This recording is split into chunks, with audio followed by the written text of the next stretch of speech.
Hi, welcome to Just Common Sense. My name's Brian Harrison. Tonight we're going to talk about the gas shortage going on, especially on the East Coast, more so on the Southeast. So Colonial Pipeline they were cyber attacked from a group called DarkSide. A lot of us know this already. News has been out there. But what we want to talk about is this DarkSide. They actually are part of Russia. Russia denies this, but Russia has used them before. And getting into this, Russia could stop this, but they have no reason to stop this at all. No reason whatsoever. And because, like I always say, the people of the country, I have friends that are Russian and all that, nothing against the people. But again, it's a communist country. It really is. And that government is terrible. It's run by Putin. And China's the same way when I go into the government. They're a nightmare. The two worst nightmares on this planet are those two right now. So getting into this, I want to go into something here. First of all, before we go into all this gas shortage stuff, let's talk about when Donald Trump was in office, or President Trump at the time. Let's say it that way. So when he was in office, we didn't have these problems. Not because everybody on the left thinks that he was their buddy. Guess what? They were too scared to do this. Now we've got a weak president, a weak vice president, and believe it or not, a weak House up there and a weak Senate, especially when it comes to the left. We have a few good people definitely on the right up there. We hear them speak, and they are fighting against this. And good for you guys. Jim Jordan, I love you. I think you're one of the best ones up there. I could call out some other names that are great. You guys know what you're doing, and you know how to handle this. Ted Cruz, I know some people don't like you out there. That's fine. I like some of the stuff you do as well, and I'm going to say it. So getting into this, though, we've got a very weak president up there, and the other countries know this, and that's why they're taking advantage of us right now. Enough is enough. This has got to stop. Think about this. First of all, Israel now is being attacked. There's fighting going on back and forth with Israel and all. When Trump was in there, did we have this? No. The wars are starting back up in the Middle East. It's going to happen because we have a weak president in office right now. And this has got to stop. So he acts like he's all tough and everything when it comes down to it, but he's not. He really isn't, and China knows it, and Russia knows it. So, that being said, you can tell a lot of us are upset over this. I had to go get gas today, I'll be honest. Well, guess what? It took me a couple stops to get gas. I see lines going down the street. This should never have happened. Ever have happened. Because this cyber stuff should have been stopped. But, again, that's where I'm going into the current administration. And it's really a problem. So, I saw gas prices today when I was driving to different gas stations. I saw gas prices going from, I'll say, $3 up to almost $4. It depends where you were. And I saw them, they were price gouging. I saw it out there. Our governor, Roy Cooper, says not to price gouge. Good for him for saying it. But again, what are you doing about it? What are you doing about it? I saw this going on out there today. I was driving by gas stations. Again, I'll say it, I saw different prices on gas stations. So, Roy Cooper, you need to do something about this. I'm not a fan of yours. I never have been. But again, do your job and do something about this when it comes to that. Keep an eye out on it, please. The North Carolina people need your help on this. And when it gets back to Biden and all, I'm telling you, the world needs your help. So, yes, I am venting on this because I'm very upset what's going on. Things are getting worse instead of getting better. Since the Biden administration got in there, I see things just going up. First, we've got gas prices going up. That's a big thing. It started before this even happened. So, when it comes to this, I'm hearing rumors that we may not get gas till Friday. I'm thinking more like Monday or Tuesday to be safe. People were out there filling up tanks. I admit, I filled up 2 tanks because I've got to do some yard work this week, part of it. But just in case, because of where I travel from, getting back and forth to my office, I need to be able to put some gas in my car and be able to get back and forth. So yes, I did 2 5-gallon tanks, and that's all I did. But people were out there filling up, I mean, barrels full of gas. And that should never happen. Causes a problem, like when people were buying toilet paper and everything else. That's a problem. So, going into this a little bit, when we look at this, we're going back to what's going to happen this summer. So there will be a shortage of drivers. That's going to cause shortage of gas out there. Not the gas itself, but drivers to deliver the gas to gas stations, pick it up from these pipelines, and get this stuff over there. And that's my concern about this week too, because they're working half staff right now. Why are they working half staff? Well, let's think about it. Last year, people weren't traveling as much. We understand that. However, people were getting laid off or furloughed.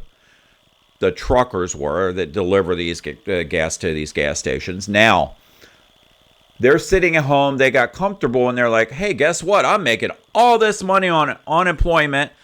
Plus, I'm getting all this money from the government on these stimulus checks. Why do I want to go back to work? What is the incentive of going back to work, really? Well, this is an incentive. So while you guys are sitting at home, the few of you that still are sitting at home, I commend the ones that are out there working, by the way, and doing their job and trying to make up and cover your butts, or cover the butts of these other people who do not want to get out and work. So you're having to double work just because they won't get their butts off the couch. Let's just say it that way. So while their butts are sitting on the couch, more people are going to come in and start asking, hey, I need a job. Can I learn how to be a trucker and deliver these things? And then all of a sudden, these people are sitting at home going, well, my gosh, well, my unemployment's gone. The money's not coming in anymore. I guess I better go back to work. Hey, I want my old job back. I'm sorry, it's filled. You are now unemployed without unemployment money. Good luck. You put yourself in that position. So that's where you guys are going to go. And that's not, again, just for these guys who deliver gas on trucks. And I do respect these truckers that are out there doing this. I admire these truckers all across the country. They are good patriots, and I will say that. And thank you for the work you guys do. But it's going to come down, the whole thing. It's going to be like a waterfall basically coming down, because what's going to happen is we're going to see where police cannot get gas, where ambulances, things like that, paramedics cannot get the gas they need if this continues. Next thing, you're going to be at your house going, I need help. Oh my gosh, I need an ambulance. Well, guess what? We don't have gas to get there. This is possible. I'm not saying it's going to happen, but this is the way things are going if we keep this up. So, right now, by the way, they're hollering for the pipeline to reopen and send, which it is, to get trucks out there. Well, let's think about this. If they're so desperate for these pipelines to be open, what happened to the one in Pennsylvania? Why aren't you that desperate for that one? Because if that one were opening up right now, we'd have more gas. Guess what? That is to fall back on the left. It's out there saying, well, let's have a good, clean environment. Well, it goes back to what I said earlier. Guess who's going to one day produce gas if this continues? China, Russia, and it's not going to be clean. It's going to be dirty, because the United States actually does a better job with sending gas through those pipelines than any other country, because we do it cleanly, we're safe, and we try to do it a much cheaper price without getting price gouged like you will be in those countries. And those countries, again, are going to burn things dirty when it comes out, and it's not going to be good.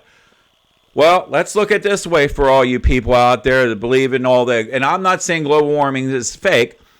I know we do damage to the earth every time we cut down a tree and things like that. I am not in denial of that. But the earth is around almost, well, for you scientists out there that are going to get real picky with me, no, it's not completely round, okay? It's almost round. So we'll use it as an example. Now, Getting into this. China may be over here. Guess what? The U.S. is over here. Well, if they're burning dirty, it doesn't stay over China. It goes around the world. Wow. Guess what? It still goes over the United States. All the crap that comes out of that stuff that's being, the pollution that comes out of that. It's not going to be good. So if we're burning cleaner and doing things cleaner here in the U.S., why don't we do this? Because it's going to be out there anyway. You expect China and Russia and those countries to stop doing this? You're living in a dreamland. Never going to happen. Because you know why? Because they know they're making money on this stuff. Money. And you think those governments care about you? No. They care about what's going in their pocket. I will say this. Things were a lot better when Trump was in office. Now, I'm not a supporter of everything Trump did. I am not. But again, he did some really great things. Policies were going good. And we need a president, even if it's not Trump, we need a president that does have a backbone, will handle things, and take care of things going on right now. Again, Israel's going through a lot right now, as we see. Well, Biden barely put anything out about that today. When I turned the TV on today, did Biden really talk much about the gas shortage? Some, not a lot. He was more bragging about COVID, what he's doing with the vaccine. Well, guess what? As I always say, thank you, Warp Speed and Trump, for doing such a good job on that. And I'm sorry that Biden's not giving you any credit on that. But us patriots and us Americans know where that started and where it came from. I'm not denying Biden's not doing everything. He is doing some stuff that I'm happy with a few things, okay? I will say it. But again, give credit where credit is due. All right, guys, I just wanted to get that out there. I'm going to be doing more videos this week. There's so much more that's coming up this week. This is going to be one wild week. It's going to be like a roller coaster out there. Again, got to say this. Thank you for all the work you guys do, especially the police, the military, the first responders. Like I always say, love you guys. Keep up the good work. You guys are awesome. And the truck drivers, thanks for double working as hard as you're going to be doing to deliver this gas right now to us, to try to get things back on track. We recognize you out here. And God bless you. God bless America. Go to my webpage, guys, www.just in the dash symbol, not right that. Don't type dash. People were doing that. Okay, www.just-commonsense.com. Go to the bottom, go to my YouTube channel. Please subscribe, share. That will get my word out there better. And again, I'm trying to get set up to run for Senate. I'm working my butt off to figure out how and what I got to do to get this accomplished. I'm working on it. But I need supporters like you guys out there for me. I need to go ahead and get my name out there. And again, I am going to do another video. I'm going to make this real quick, separate from this thing tonight. Cortez, I'm coming at you with another video to talk to you about the border. We're going to do this every week. So I want to go ahead and still have a debate with you. But again, I'll put another video out there. I haven't heard anything back, but I keep going to her Twitter and posting things all over her Twitter account. Let's have a debate. A lot of people love it, actually. They're coming at me saying, yeah, let's do this. So, but we'll talk later. God bless you. God bless America. Thank you and take care. Good night.